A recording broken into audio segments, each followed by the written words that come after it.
Bukan cuma Jakarta yang terancam tenggelam, 5 daerah di Jawa Barat ini berpotensi jadi lautan. Sekitar 90% wilayah Jakarta diprediksi oleh para ahli akan tenggelam pada tahun 2050 akibat penurunan muka tanah dan air laut yang semakin tinggi. Seperti diketahui saat ini di Jakarta Utara telah dilanda banjir rob akibat air laut yang pasang. Bahkan di beberapa titik permukaan air laut sudah meluap melewati tanggul beton di pesisir. Pada tanggul lainnya, air laut juga sudah berembes perlahan masuk ke daratan dipicu gelombang tinggi yang terjadi bulan Desember ini. Akibatnya sejumlah pemukiman dan ruas jalan di Jakarta Utara beberapa kali harus terendam oleh air laut. Ternyata bukan cuma Jakarta yang diprediksi akan menghilang dari peta, sejumlah daerah di pesisir utara Jawa Barat berpotensi mengalami nasib serupa, seperti Kecamatan Tarumajaya dan Kecamatan Muara Gembong yang berada di Kabupaten Bekasi yang terancam jadi lautan. Berdasarkan peta sebaran Climate Central, sejumlah fasilitas publik seperti sekolah, kantor desa hingga Polsek Muara Gembong yang masuk wilayah pesisir di Kabupaten Bekasi diprediksi menghilang pada tahun 2030.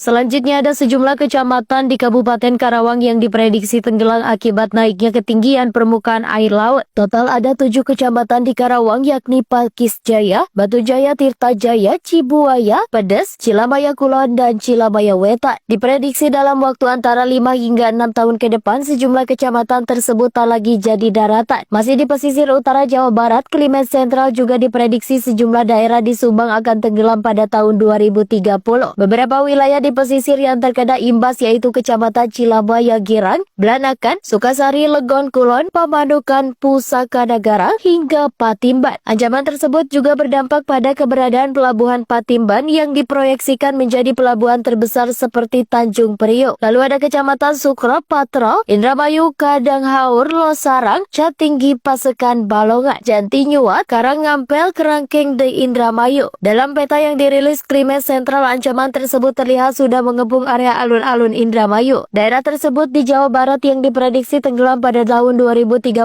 adalah Kabupaten Cirebon. Di antaranya di Kecamatan Kapetakan, Gunung Jati, Mundo, Astana Japura, Pangenan, Gebang, hingga Kecamatan Losari yang berbatasan Jawa Tengah. Selain itu, provinsi yang dulu merupakan wilayah Jawa Barat yakni Banten, beberapa daerah di pesisir utaranya juga diprediksi mengalami nasib serupa, seperti di Kabupaten Serang hingga Kabupaten Tangerang yang berbatasan dengan Laut Jawa, berpotensi tenggelam dalam kurun waktu sekitar 6 tahun lagi. Hal itu dipicu oleh abrasi yang sangat parah sehingga daratan semakin tergerus dan air laut mendekat ke wilayah pemukiman. Prediksi ini bukan sekedar isapan jempol karena tanda-tanda tersebut sudah terlihat di sejumlah daerah yang perlahan tenggelam air laut.